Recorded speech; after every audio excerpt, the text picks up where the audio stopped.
Ganda ng ating national anthem kanina rendered by Charisse May Fortune. But now it is time for boxing. This is for the WBO Oriental Featherweight Championship. The undefeated June Doliguez taking on Ciso Kid Terrible Morales out of the SGG Promotions. Elmer Anuran is here. And nakita rin natin, Sammy Geloani is here. And Leon Panoncillo is also here. So this has got to be the main event of all main events so far. Well, it's an interesting matchup really, no? Very young fighters, 24-year-old itong si Ciso Morales. Sabi nga natin, Kid Terrible.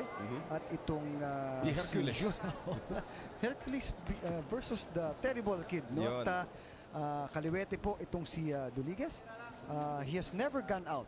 Dito local ang kanyang mga laban, but he's the #1 contender in the featherweight division. He is a slugging southpaw. Yes. Yan ang magandang description dito kay Doliguez. While Ciso Morales has had the opportunity to fight outside of the Philippines and actually has faced a champion, a former champion, Fernando Montiel. Montiel, yes. At hindi nga maganda yung pinakita niya doon, TKO in the first round. But, you know, yung experience outside, kahit maka-isang round ka lang doon, iba na ang idadalin mong laban pag bumalik ka dito sa Pilipinas. He has gone out twice. He has also gone up against Gregorio Torres in Mexico. At yan po si Kid Terrible. Ito pong si Ciso Morales as we get things going in round #1, scheduled for 12. 16 wins. The only loss nga against Fernando Montiel and also 1 draw, 9 knockouts. So dalawang knockout artists dito. Their knockout to win ratio very, very good. June Doliguez going to work early. That looks like a low blow. And Ferdy Estrella has not stopped the action. So we have to fight on. And trying to clinch itong si Ciso Morales. And a warning given now to Doliguez for that low blow. Pero ang ganda ng recovery doon ni Morales. At tumigil siya for a while when he saw that the referee wasn't going to warn Doliguez. He continued to fight and still moving forward and being very aggressive itong si Doliguez. And Doliguez wants to engage inside. Ayaw naman ni Ciso Morales nun. So they're back at the center of the ring. You can see that Doliguez, tama ka, the slugging southpaw.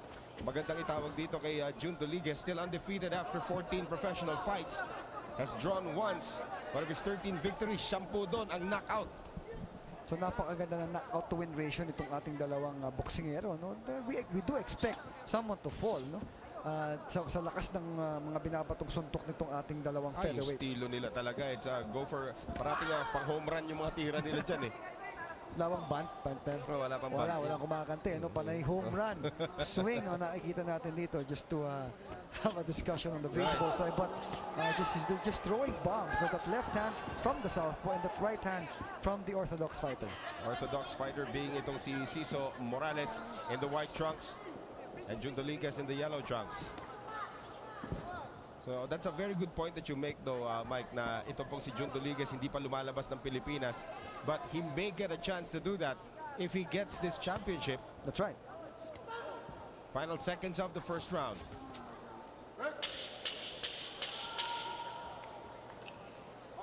You may have to give this first round to June Doliguez by virtue of just aggression, but it'll be interesting to see how we move forward from this round.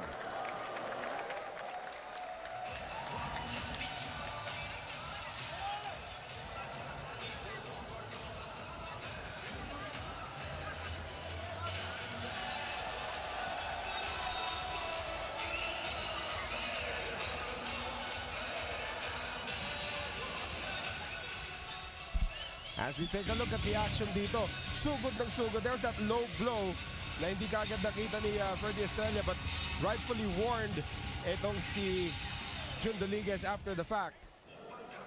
Pero tama sinabi mo, maganda yung recovery time nitong si Ciso Morales. Oo, no, the moment na nakita niyang hindi naman titigil ng referee, no, tumuloy siya and he tried to clinch. Very good, presence of mind.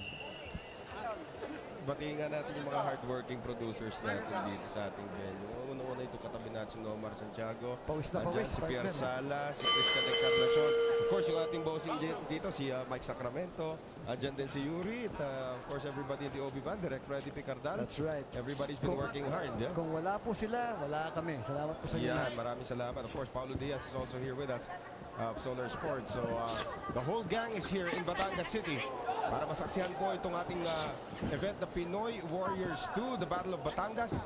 At you can see yung konting gulang lumalabas dito kay Ciso Morales. Ginagamit yung kanyang braso Alam mo, para makakuha ng konting distansya. That's right. Tinatanggal niya yung spasyo nitong kaliwa, itong si Jun Doliguez. Jun Doliguez has been trying to engage, starting with the left hand straight na parati natin pinag-usapan from a southpaw, no? And he has been trying to use that para nga naman magbago at maibato niya yung kanyang kanan na hook. Pero napansin mo rin na si Ciso Morales, pagbato ng kaliwa partner, he steps forward. Right. At yung gulang na sinasabi mo, tinutulak niya nung kanyang forearm para mawala yung second punch from that left straight lead. You can also see the may natural tendency to Ciso Morales to be a counter puncher as well. So I think this will work out for him if Doliguez continues to become the aggressor dito sa laban na ito. Well, you know, partner, it's either that or it's just because Doliguez is really very aggressive. Yes. He's forced to become a counter puncher. You can see that, sabi nga natin, the slugging southpaw. Tignan mo, walang ginawa kundi sumugod at bumato with that left hand of his. And you'll also be remembered, of course, that that's a big miss there. Yung tinatawag na fanning sa baseball. Nangitiri. Napangitiri siya. Pero makikita mo rin yung estilo nitong si Jun Doliguez. Very reminiscent of the Sonsona brothers also. From the same camp as Touch Gloves. Si Eden at saka si Lolito. That's right. A lot of shoulder movements Right. before going in and then throwing the ball. Nice connection there coming from Morales. Habang papasok itong si Doliguez, nasingitan ng isang uppercut. Morales trying to sneak in a few punches. Doliguez continues to move forward. Maganda nga yung kina-counter nitong si Morales dito at yung aggression ay binigay natin ng first round dito kay Doliguez. Now becomes a question. There comes a question, is it now effective? Dahil maganda ngayon, ibinabatong mga counter punch ni Morales. Morales actually connecting more here in the second round. Maganda rin kay Morales, he's not exclusively backtracking dito, Mike. Alam naman natin na si Morales has the power, tries to look for it in every punch. Pero nagmamatador-matadoran din siya rito eh. Oh, maganda. He's mixing it up. He's defensive, he's offensive, he's moving left, moving right, throwing left. 1-2 combinations. Medyo nagbabago na ngayon yung takbo nung laban nitong si Doliguez. Tandaan natin, when it's a title fight, the antes have been up here as we have the final seconds of the second round. This round, depending on how it finishes, might go the way of Ciso Morales. Oh, ganda naman ang ilan mo, no? That's gonna take its own in those legs, man.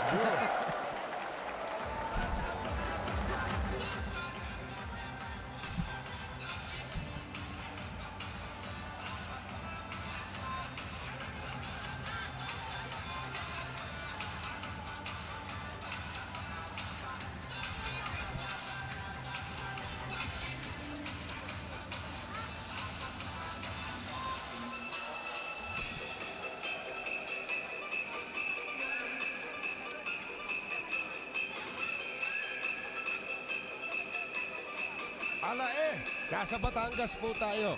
And of course, in Alae, the sports organization, of course, that promotes sports in Batangas, also responsible for bringing you the action from the Batangas City Coliseum, as well as SBB Promotions as well. Makikita natin dito, pagdating talaga sa boxing, mga Batanggenyo, they come out in droves, they know what they're watching, and a very, very educational trip for some of the first-timers na makapanood ng live boxing dito sa Batangas. Alam mo, it's a very good crowd, no? Although from your TV angle, it looks like confident, but it's a big place. But it's a very good crowd for boxing on a Saturday evening. And dito ngayon, medyo nagkabanggaan na naman ng ulo. You expect to see a lot of that. We've mentioned this so many times, Mike, during our coverages, that when a southpaw goes up against an orthodox fighter, nagkakatapakan dyan. I mean, you saw it in the last fight of Manny Pacquiao and Juan Manuel Marquez. Nagkatapakan, maraming allegations sa sadya daw yung mga tapakan. But in all honesty, it's actually part of the fight. These accidents will happen. It goes both ways, in fact. So ngayon, medyo si Doliguez not as aggressive as he was in the first two rounds. In fact, we gave that second round to Ciso Morales kasi kahit paano na masasabi natin na temper niya yung pagsugod nitong si Jun Doliguez. The timing is already there, the rhythm is there, it's working for Morales, and he's keeping Doliguez at bay.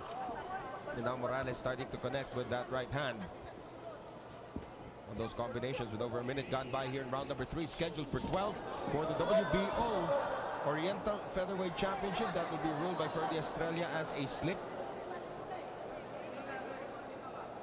Rudy Estrella, of course, one of the most veteran boxing referees in the country. That right uppercut has missed 3 times for Doliguez, and that's very dangerous. If Ciso Morales can find the opportunity to counter as soon as that uppercut misses. Doliguez! 2 connections there from Jun Doliguez. Morales still trying to bounce around. And now Morales tries to retaliate. Oh, what a great exchange there. Both of them throwing bombs and connecting. Pero somehow, si Jun Doliguez nakakuha ng konting advantage dun.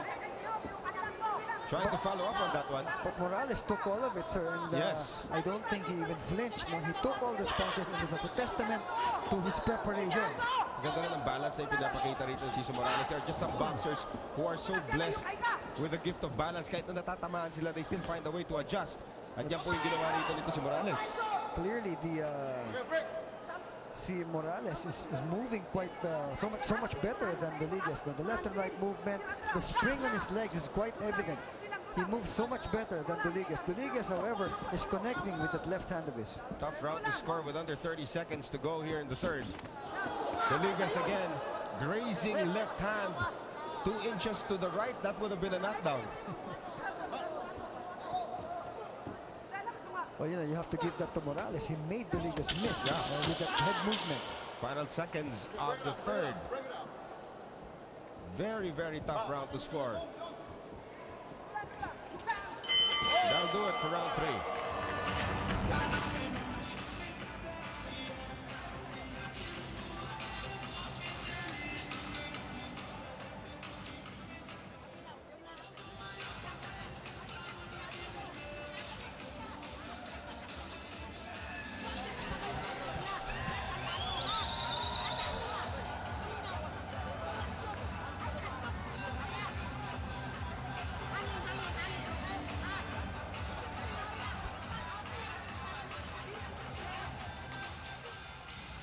Tignan po natin yung power punches released here by Jun Doliguez. That's the first of it. That's the second one. At nakabawi kagad dito ito si Ciso Morales with a combination of his own. Pero by virtue of just that combination, yan na naman yung uppercut. This time tumama na Mike, ha? Oh, yun. Tumama yung uppercut na yun. But he's tried that 4 times before that connection happened, no? At dito, I gave that round to Doliguez. No? The power punches that connected and the number of punches that versus that of Morales, I think I would give that round to Doliguez. So very, very close fight brewing here. The Batangas City Coliseum. The main event, of course, of Pinoy Warriors 2, the Battle of Batangas. Also surprising to note na walang Batanggenyo talaga dito sa ating main event. Although, itong si Jun Doliguez is fighting for the touch gloves boxing gym in Rogelio, Batangas. Doliguez again with a few connections inside. Nakakalamang si Doliguez pag interior attacking ang ginagawa niya. No, that is why he's pushing Morales back onto the rope. He's forcing him there. Mawawala ng espasyo and he's able to throw those punches. Pero yung fleet-footed itong si Morales, he moves very well and removes the ability of Doliguez to connect kapag nako-corner siya. Oh, nice jab. And again, the counter working here para kay Morales. But Doliguez gets the connection into Morales' head. Minute gone by dito po sa ating 4th round. This is for the vacant WBO Oriental Featherweight Championship. And of course, Ciso Morales, a former champion himself, the former WBO Oriental Super Bantamweight Championship. He is about 2 levels up. Nice uppercut by Doliguez. At napahawak bigla itong si Ciso Morales. Morales looks at his corner after the uppercut connects on his chin. You can see that Doliguez wants to go for the kill. Nice straight. Yakap na naman itong si Morales. And it's only the 4th round, partner. No? A lot of connections has already been scored by both Doliguez and Morales, but the power punches of Doliguez is now taking its toll. And it all depends kung how you're judging this or how you're scoring this. If you're a judge, either here at the venue or back home, do you go for the connections or do you go for the power? Yan pa isa sa mga subjective parts of scoring in boxing. There are some boxing judges that will give more emphasis to the jab rather than the power punch because the jab is still a connection, the power punch is still a connection. That's right. Approaching 45 seconds. dito po sa ating fourth. Let's see if Ciso Morales can do something spectacular to end the fourth round to sway the balance in his favor. Pero so far, Doliguez, pati ring generalship ni Doliguez So far. kuha niya So far, his aggression is moving back Morales, and he is able to connect with those punches, which means that he is creating the situations for himself, which really, if you break down ring generalship, is about that, no? Creating your angles, creating the opportunities for yourself. Ciso Morales, although is also countering very well, but not enough. Final seconds of round number 4. Jun Doliguez waiting for his opportunity once again. Really falling in love with that right uppercut, and that will do it. As fighters still exchange after the bell. A round that may go again to Jun Doliguez.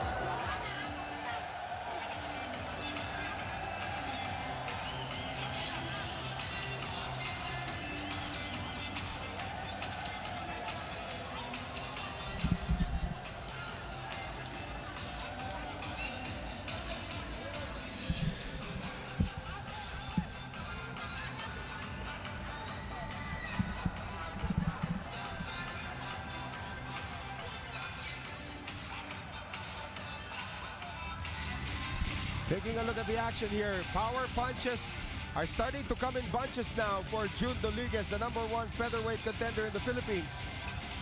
Napangiti doon si Ciso Morales. Yan yung time, Mike, na sinabi tumingin siya sa corner niya. Yeah, right after the flurry, 3 punches connect. Oh, nakabawi doon with the right uppercut itong si Ciso Morales. But in the previous slow-mo action, you saw at the end, Morales looked at his corner.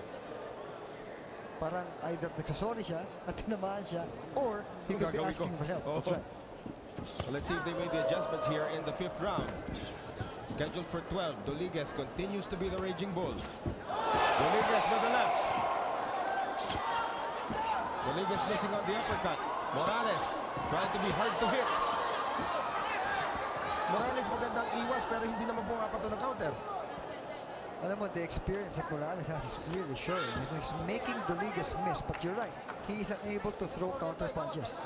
Nagmimintis ngayon kalaban mo, may oportunidad kang bumato, hindi ka bumabato. Sayang yung pagod nung pag-iwas at pag-ilag. Nakakapagod yung partner. Later on, that will take its toll when we go into the championship rounds. Well, titignan natin dito if we actually make it to the championship rounds, the way Doliguez has been throwing those bombs.